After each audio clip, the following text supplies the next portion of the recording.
আসসালামু আলাইকুম, আশা করি সবাই খুব ভালো আছেন। আজকে আপনাদের সাথে শেয়ার করব স্ট্রিট ফুড রিভিউ। চলুন শুরু করা যাক। দক্ষিণ ঢাকার শনির আখড়ায় বেশ কিছু স্ট্রিট ফুডের অপশন আছে। সেখানে কফি, লাস্সি, ফুচকা, পানিপুরি, মোমোস, চিকেন চাপ এই ধরনের বিভিন্ন ধরনের আইটেম আছে। আমরা চলে গিয়েছিলাম পরোটা দিয়ে চিকেন চাপ খাবো বলে। আগে থেকে প্রিপেয়ার করা চিকেনগুলোকে ছোটো ছোটো টুকরো করে পেঁয়াজ, মরিচ এবং টমেটো কুচি দিয়ে মিশিয়ে নিয়েছে। এই দোকানটা শনির আখড়ার ক্রাশ স্টেশন এবং মিঠাইয়ের ঠিক অপোজিটে অবস্থিত।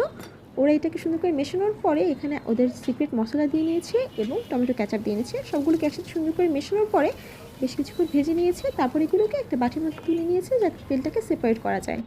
আমরা দুটো পরোটা অর্ডার করেছিলাম। ওরা পরোটাকে আমাদের চোখের সামনে সুন্দর করে ভেজে দিয়েছে, মচমচা করে ভেজে দিয়েছে। এখানে চিকেন চাপের সাথে ওরা দুই ধরনের সস দিয়ে থাকে। আমরা পরোটা দুটো অর্ডার করেছিলাম, প্রত্যেকটা পরোটার মধ্যে 10 টাকা করে এবং চিকেন চাপটা 120 টাকা। সো টোটাল 140 টাকা গিয়েছিল আমাদের কাছে। এখানে আপনারা আশেপাশে থেকে থাকলে এটা ট্রাই করে দেখতে পারেন। ওদের বসার তেমন কোনো স্পেস নেই, রাস্তার মধ্যেই ওরা টুল দিয়ে থাকে, সেখানে বসে আপনাদের খেতে হবে। এটাকে আমি পার্সোনালি 7.5 আউট অফ 10 রেট করব।